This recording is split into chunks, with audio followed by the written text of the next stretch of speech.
کہ ہم یسوع مسیح کے اختیار کا استعمال کیا کریں، کیونکہ یہ اختیار ہمارے ساتھ بانٹا گیا ہے، ہمیں دیا گیا ہے۔ اور یسوع کا وعدہ بھی تھا کہ جو کچھ میرے نام سے مانگو گے وہ تمہارے لیے کر دیا جائے گا، وہ ہو جائے گا۔ اور آج ایسی بہت سی سٹوریاں سننے کو ملتی ہیں، بہت سی کہانیاں سننے کو ملتی ہیں، جب مسیحی دعا کرتے ہیں کسی شخص کے لیے تو اس کی زندگی میں معجزہ ہوتا ہے، وہ شفا پا جاتا ہے۔ اگر کوئی زندگی میں کوئی بدرو ہے، کوئی شیطانی قوت کام کر رہی ہے تو یسوع کے نام سے وہ دور ہو جاتی ہے۔ اور جب ایسا ہوتا ہے تو لوگوں کی آنکھیں کھل جاتی ہیں اور وہ مسیح کو دیکھنے لگتے ہیں، وہ مسیح پر ایمان لے آتے ہیں، وہ ہمیشہ کی زندگی میں داخل ہو جاتے ہیں۔ تو عزیزو، آج ہمیں ایک اور جو پرنسپل اعمال کی کتاب میں جو مشنری پرنسپل نظر آتا ہے وہ ہے یسوع مسیح کے اختیار کو استعمال کرنا۔ اور مرکز 16 باب اور اس کی 20ویں آیت میں لکھا ہے، اگر میں اس کو آپ کے سامنے پڑھوں، 19ویں اور 20ویں آیت میں پڑھتا ہوں 16ویں باب کی مرکز کی انجیل۔ غرض خداوند یسوع ان سے کلام کرنے کے بعد آسمان پر اٹھایا گیا اور خدا کی دہنی طرف بیٹھ گیا۔ پھر انہوں نے نکل کر ہر جگہ منادی کی اور خداوند ان کے ساتھ کام کرتا رہا اور کلام کو ان معجزوں کے وسیلہ سے جو ساتھ ساتھ ہوتے تھے ثابت کرتا رہا۔ یسوع مسیح آسمان پر چلا جاتا ہے اور لکھا ہے کہ پھر وہ اپنی کلیسیا کے ساتھ ہر روز کام کرتا ہے، اور اس کلام کو جو کلیسیا، جو شاگرد اور جو رسول سنا رہے ہیں، اس کلام کو معجزات، عجیب کاموں اور نشانات کے وسیلہ سے ثابت کرتا ہے۔ اور آج بھی ایسا ہی ہے۔ یہ صرف پہلی صدی کے ایمانداروں کے لیے نہیں تھا۔ یہ وعدہ کہ میں اپنا اختیار تمہیں دیتا ہوں، سانپوں کو کچلو، بچھوؤں کو کچلو، دشمن کی ساری فوج پر غالب آ جاؤ، یہ صرف پہلی صدی کی کلیسیا کے لیے نہیں تھا، یہ ہمیشہ تک کی کلیسیا کے لیے تھا، اس وقت تک جب تک خداوند یسوع مسیح واپس نہیں آ جاتا۔ خداوند یسوع مسیح نے کلیسیا کو اپنا اختیار دیا ہے، مجھے اور آپ کو اپنا اختیار دیا ہے، اور جب ہم اس اتھارٹی کا استعمال کرتے ہیں، اس اختیار کا استعمال کرتے ہیں زندگیوں میں، قوموں میں، امتوں میں، قبیلوں میں، تو کیا ہوتا ہے؟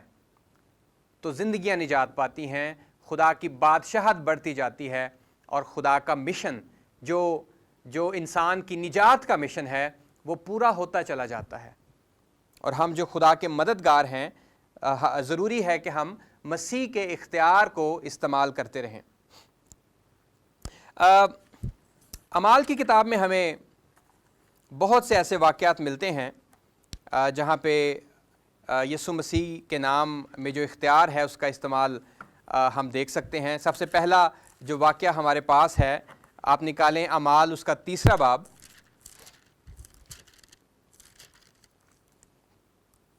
اور یہاں پہ پطرس اور یوحنا ہیں، اور اعمال 3 باب میں پطرس اور یوحنا نہایت دلیری کے ساتھ ایک جنم کے لنگڑے کو شفا دیتے ہیں۔ اور پطرس کہتا ہے کہ سونا چاندی تو میرے پاس ہے نہیں، مگر جو کچھ میرے پاس ہے وہ میں تجھے دیے دیتا ہوں، یسوع مسیح کے نام سے اٹھ اور چل پھر۔ سونا چاندی نہیں تھا ان کے پاس، لیکن ان کے پاس یسوع مسیح کا دیا گیا اختیار تھا، اور جب انہوں نے اس اختیار کا استعمال کیا تو لوگ مسیح کو پہچاننے لگتے ہیں۔ اس اختیار کے وسیلہ سے جو شفا ہوتی ہے تو پھر کیا ہوتا ہے کہ انہیں گواہی سنانے کا موقع ملتا ہے۔ 4 باب میں ہم دیکھتے ہیں کہ پطرس اور یوحنا جو ہیں اس معجزے کے وسیلہ سے انہیں کاہن کے پاس لے کر جایا جاتا ہے، ہیکل کے سردار کے پاس لے کر جایا جاتا ہے، وہاں پہ بہت سے صدوقی بھی آ جاتے ہیں، اور وہاں پطرس اور یوحنا کو گواہی سنانے کا موقع ملتا ہے۔ اور جب گواہی سنائی جاتی ہے تو پھر کیا ہوتا ہے؟ بہت سے لوگ، یہاں پہ لکھا ہے کہ بتیرے ایمان لے آئے، یسوع کے نام میں معجزہ ہوا، اس اختیار کا استعمال کرتے ہوئے شفا ہوئی، اور اس شفا کی وجہ سے گواہی سنانے کا موقع ملا، اور اس گواہی کے وسیلہ سے بتیرے ایمان لے آئے۔ آج بھی ایسا ہی ہے، آج بھی ایسے مسیحی، ایسی کلیسیاں جو کہ یسوع مسیح کا اختیار استعمال کرتی ہیں، جو کہ قوموں کے لیے، انفرادی لوگوں کے لیے، قبیلوں کے لیے دعائیں کرتے ہیں، ان کے وسیلہ سے خدا کا ہاتھ کام کرتا ہے، شفائیں ہوتی ہیں، معجزات ہوتے ہیں، اور لوگ یسوع مسیح کو پہچانتے چلے جاتے ہیں۔ اعمال کے چوتھے باب میں ایک نہایت دلچسپ بات جو ہمیں دیکھنے کو ملتی ہے وہ یہ ہے کہ کلیسیا مسیح کے دیے ہوئے اختیار سے بخوبی واقف ہے اور اس بات کی خواہش رکھتی ہے کہ خدا انہیں شفا کے وسیلہ سے اور معجزات اور عجیب کاموں کے وسیلہ سے استعمال کرے۔ چوتھا باب دیکھیں اور اس کی 29ویں آیت۔ اب اے خداوند ان دھمکیوں کو دیکھ اور اپنے بندوں کو یہ توفیق دے کہ وہ تیرا کلام کمال دلیری کے ساتھ سنائیں، اور تو اپنا ہاتھ شفا دینے کو بڑھا اور تیرے پاک خادم یسوع کے نام سے معجزے اور عجیب کام ظہور میں آئیں۔ کلیسیا ہم نے دیکھا پچھلے سیشن میں کہ دلیری کے لیے دعا کر رہی ہے، لیکن یہاں پہ وہ یہ بھی دعا کر رہی ہے کہ یسوع مسیح کے نام سے عجیب کام اور معجزات ظاہر ہوں، نشانات ظاہر ہوں۔ یہ ان کی دعا تھی، یہ ان کی خواہش تھی۔ اور آج کیا میری اور آپ کی خواہش بھی ہے؟ میں نے اپنے پچھلے سیشن میں کہا تھا کہ کلیسیا جو ہے وہ دعائیں کرتی ہے، بہت سی پریئر میٹنگز ہوتی ہیں جس میں اپنی بلیسنگ کے لیے، اپنے چرچ کی بلیسنگ کے لیے دعا کی جاتی ہے، لیکن مشن کے لیے دلیری کی دعا نہیں کی جاتی۔ اور نہ ہی یہ دعا ہمیں سننے کو اکثر ملتی ہے کہ خدا کلیسیا کے وسیلہ سے دیگر اقوام میں نشانات اور معجزات ظاہر کرے۔ ایسی بھی دعائیں نہیں ہوتی، اور شاید یہی وجہ ہے کہ ہم مشنری طور پر بہت زیادہ کمزور ہو چکے ہیں۔ تو ضرورت اس بات کی ہے کہ ہم اعمال کی کتاب میں جو مشنری پرنسپلز ہیں ان کو انڈرسٹینڈ کریں، ان کو سمجھیں اور پھر ان کو عمل میں لائیں، تاکہ کیا ہو؟ تاکہ خدا کا نام جلال پائے۔ اعمال 5 باب اور اس کی 12ویں آیت دیکھیں۔ اور رسولوں کے ہاتھوں سے بہت سے نشان اور عجیب کام لوگوں میں ظاہر ہوتے تھے۔ ٹھیک ہے، رسولوں کے وسیلہ سے بہت سے نشان اور عجیب کام جو ہیں وہ لوگوں میں ظاہر ہوتے تھے۔ اعمال 9 باب دیکھیں اور اس کی 32ویں آیت۔ اور یہاں پہ ہم پطرس کو دیکھتے ہیں جو لدہ میں انیاس نام ایک مفلوج کو جو 8 برس سے چارپائی پر تھا اس کو شفا دیتا ہے۔ اور اس کا نتیجہ کیا ہوتا ہے؟ جب پطرس نے اس مفلوج شخص کو شفا دی تو اس کا نتیجہ کیا ہوا؟ اس کا نتیجہ یہ ہوا کہ لدہ اور شارون کے سب رہنے والے خداوند کی طرف متوجہ ہوئے۔ اس ایک معجزے کے وسیلہ سے اس علاقے کے سب رہنے والوں نے مسیح کو قبول کر لیا۔ اور پھر جب طبیطہ کو زندہ کیا گیا، جب وہ وفات پا گئی، وہ مر گئی، تو اس کو زندہ کیا گیا، تو اعمال کی کتاب بتاتی ہے کہ اس معجزے کے وسیلہ سے بھی بہت سے لوگ یسوع مسیح پر ایمان لے آئے۔ لہٰذا معجزات اور نشانات کے ساتھ ساتھ ہم دیکھتے ہیں کہ روح القدس جو ہے وہ خواب اور رویا کے وسیلہ سے بھی لوگوں کی زندگیوں میں کام کرتا ہے۔ اور ایسے بہت سے لوگ ہیں آج جو خواب میں، رویا میں یسوع مسیح کو دیکھتے ہیں، اور پھر وہ یہ جب انہیں پتہ چل جاتا ہے کہ یہ یسوع مسیح ہے جو ان پر ظاہر ہوا ہے تو ان کی زندگیاں بدل جاتی ہیں۔ تو آج ہماری یہ خواہش ہونی چاہیے، کلیسیا کی کوشش ہونی چاہیے کہ ہم یسوع مسیح کے اختیار کو لے کر خدا کے مشن میں شامل ہوں۔ اور متی کا جو ارشاد اعظم ہے وہ ہمیں یاد دلاتا ہے کہ کلیسیا کا مشن یسوع مسیح کے اختیار میں اور یسوع مسیح کے اس وعدے میں لپٹا ہوا ہمیں دیا جاتا ہے کہ دیکھو میں دنیا کے آخر تک ہمیشہ تمہارے ساتھ ہوں۔ متی کا جو ارشاد اعظم ہے، ایک طرف یسوع مسیح کہتا ہے کہ آسمان اور زمین کا کل اختیار مجھے دیا گیا ہے، پس تم جا کر سب قوموں کو شاگرد بناؤ۔ اور پھر وہ کہتا ہے کہ دیکھو میں دنیا کے آخر تک ہمیشہ تمہارے ساتھ ہوں۔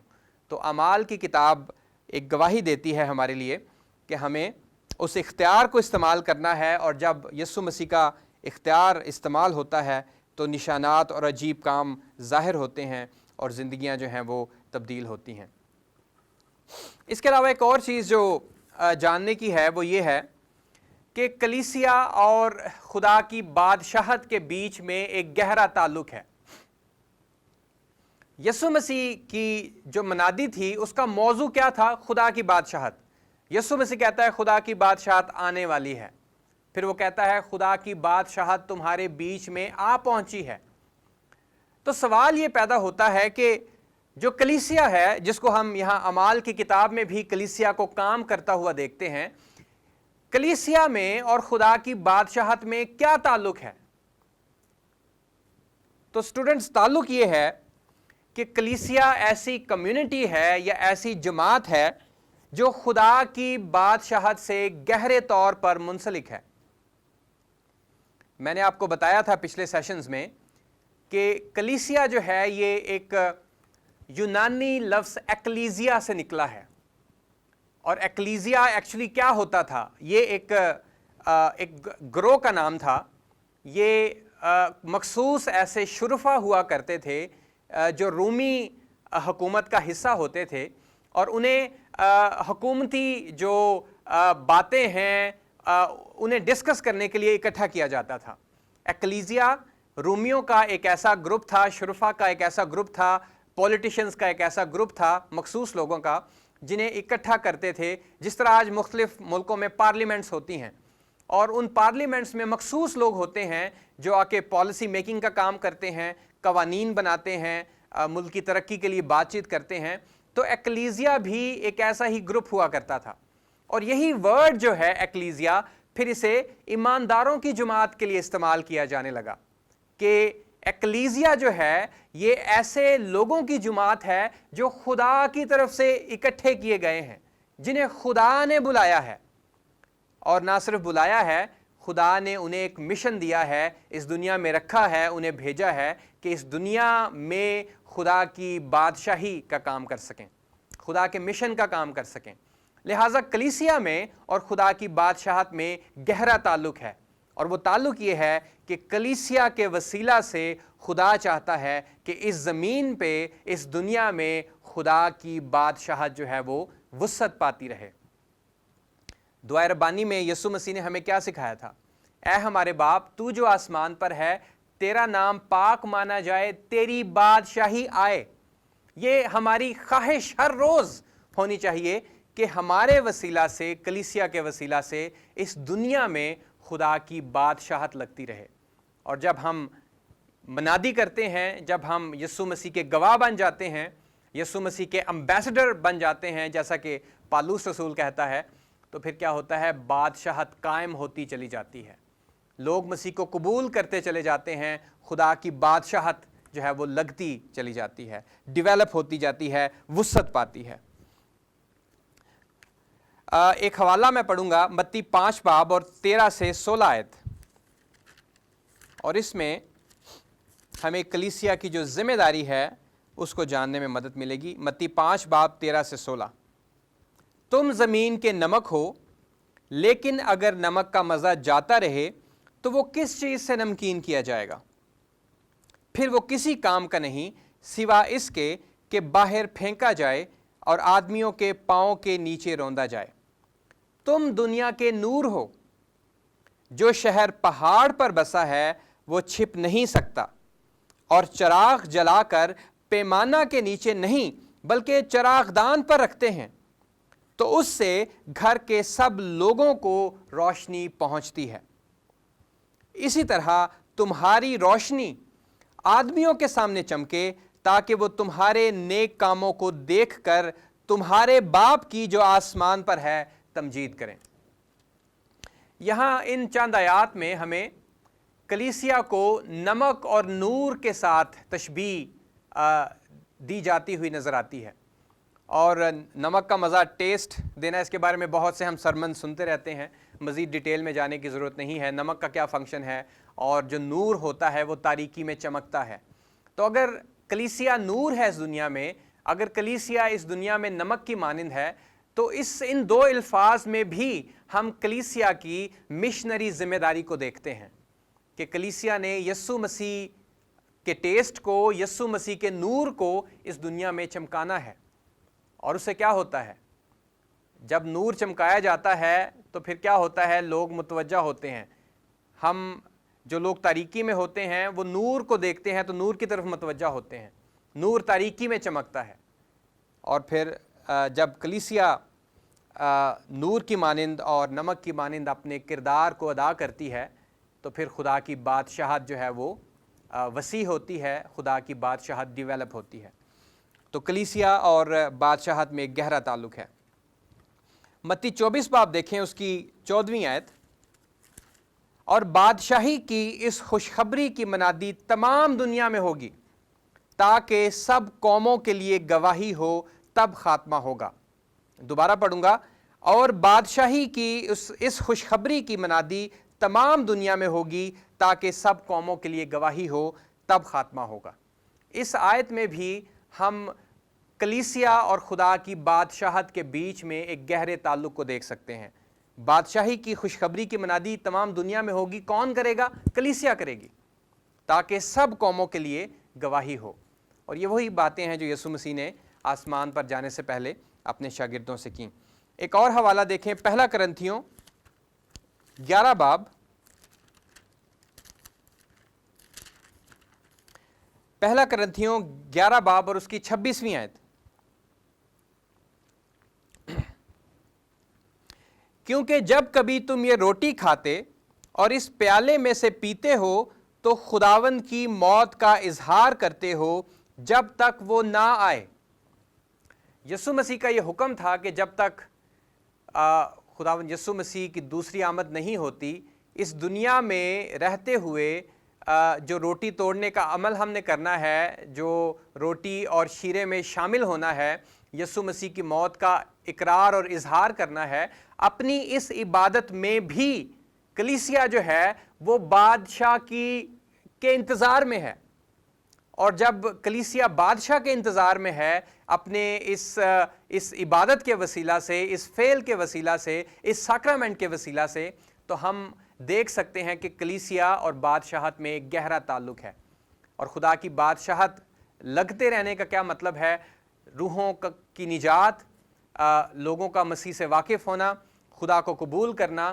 اور پھر وہی رویا جو حبقوق نبی کی رویا، جس کے بارے میں نے آپ کو بتایا پہلے لیکچر میں، کہ جس طرح سمندر پانی سے بھرا ہے، زمین خدا کے جلال سے معمور ہوگی. تو بادشاہت میں اور کلیسیا میں گہرا تعلق ہے. اور اس دنیا میں ایگزسٹ کرنے سے بھی کلیسیا جو ہے وہ گویا گواہی کا کام کرتی ہے، اور کلیسیا بادشاہ کے انتظار میں ہے. اور یہ ایک گہرا تعلق جو ہے ہمیں بادشاہت اور کلیسیا میں نظر آتا ہے. لہٰذا یہ ساری بات چیت کرنے کا مقصد کیا ہے؟ اس کا مقصد یہی ہے کہ ہم جان سکیں کہ کلیسیا کو، ایکلیزیا کو خدا نے چنا ہے، اس دنیا میں قائم کیا ہے، رکھا ہے، تاکہ خدا کے منصوبہ نجات کو جو ساری قوموں اور قبیلوں کے لیے ہے اس کو پایہ تکمیل تک پہنچائے. اور پھر ہم دیکھتے ہیں اعمال کے دوسرے باب میں کہ کلیسیا ایسا ہی کرتی ہے. ایک اور چیز جو اس سیشن میں جس پر روشنی ڈالنا چاہتا ہوں وہ یہ ہے کہ جب ہم رسولوں کی دعاؤں کو دیکھتے ہیں جو کلیسیا کے لیے ہے، تو اس میں بھی ہمیں کلیسیا کے مشن کو دیکھنے کا موقع ملتا ہے. تو مثال کے طور پہ اگر ہم افسیوں کا خط دیکھیں، اس کا 3 باب، سب سے پہلے ہم افسیوں کے خط کو دیکھتے ہیں. افسیوں 3 باب 14 سے 19. اور یہاں پہ پالوس رسول جو ہے وہ افسیوں کے ایمانداروں کے لیے، کلیسیا کے لیے دعا گو ہے. اور اس کی دعا اور اس کی خواہش افسیوں کے لیے کیا ہے، یہ ہم ان آیات میں دیکھتے ہیں. اس سبب سے میں اس باپ کے آگے گھٹنے ٹیکتا ہوں جس سے آسمان اور زمین کا ہر ایک خاندان نامزد ہے، کہ وہ اپنے جلال کی دولت کے موافق تمہیں یہ عنایت کرے کہ تم اس کے روح سے اپنی باطنی انسانیت میں بہت ہی زور آور ہو جاؤ، اور ایمان کے وسیلہ سے مسیح تمہارے دلوں میں سکونت کرے، تاکہ تم محبت میں جڑ پکڑ کے اور بنیاد قائم کر کے سب مقدسوں سمیت بخوبی معلوم کر سکو کہ اس کی چوڑائی اور لمبائی اور اونچائی اور گہرائی کتنی ہے، اور مسیح کی اس محبت کو جان سکو جو جاننے سے باہر ہے تاکہ تم خدا کی ساری معموری تک معمور ہو جاؤ۔ پالوس رسول کی اس دعا میں بھی ہم کلیسیا کے رول کو دیکھتے ہیں۔ کلیسیا اس دنیا میں ہوتے ہوئے خدا کو جاننے کا کام کرتی ہے اور دوسروں کے سامنے بھی پیش کرنے کا کام کرتی ہے، اور پالوس یہ چاہتا ہے کہ وہ خدا کی ساری معموری تک معمور ہو جائیں۔ ایک اور حوالہ ہم دیکھتے ہیں کلسیوں کا خط، اس کا پہلا باب اور 9ویں آیت سے 14ویں آیت تک۔ کلسیوں پہلا باب 9 سے 14۔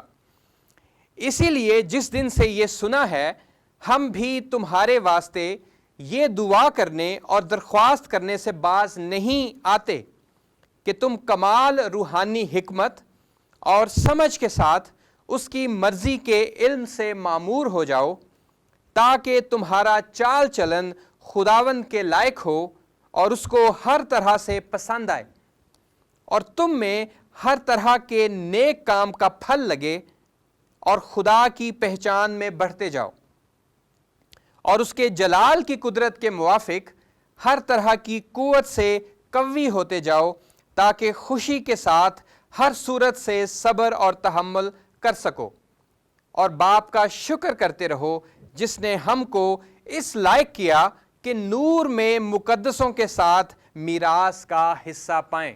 کلسیوں کی کلیسیا جو کہ یہودی کلیسیا نہیں تھی، ان کے بارے میں پالوس کہتا ہے کہ شکر کرتے رہو، باپ کا شکر کرتے رہو جس نے ہم کو اس لائق کیا کہ نور میں مقدسوں کے ساتھ، مقدس کون تھے؟ بنی اسرائیل کے لوگ، اور ان کے ساتھ خدا نے میراث کا حصہ بنایا ہے۔ اور اب وہ میراث جو ہے صرف چنے ہوئے لوگوں کی نہیں، اس خاص قوم کی نہیں جسے چنا گیا، بلکہ وہ میراث جو ہے ہر ایک قوم، ہر ایک قبیلے کو دی جاتی ہے اس ایمان کے وسیلہ سے جو کہ یسوع مسیح میں ہے۔ اور اسی طرح ایک اور حوالہ جو ہم دیکھ سکتے ہیں فلیمون کے خط سے،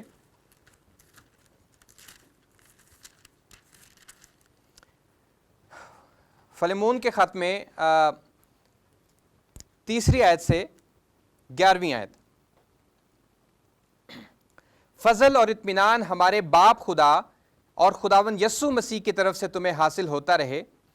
میں تیری اس محبت کا اور ایمان کا حال سن کر جو سب مقدسوں کے ساتھ اور خداوند یسوع پر ہے، ہمیشہ اپنے خدا کا شکر کرتا ہوں اور اپنی دعاؤں میں تجھے یاد کرتا ہوں، تاکہ تیرے ایمان کی شراکت تمہاری ہر خوبی کی پہچان میں مسیح کے واسطے مؤثر ہو، کیونکہ اے بھائی مجھے تیری محبت سے بہت خوشی اور تسلی ہوئی، اس لیے کہ تیرے سبب سے مقدسوں کے دل تازہ ہوئے ہیں۔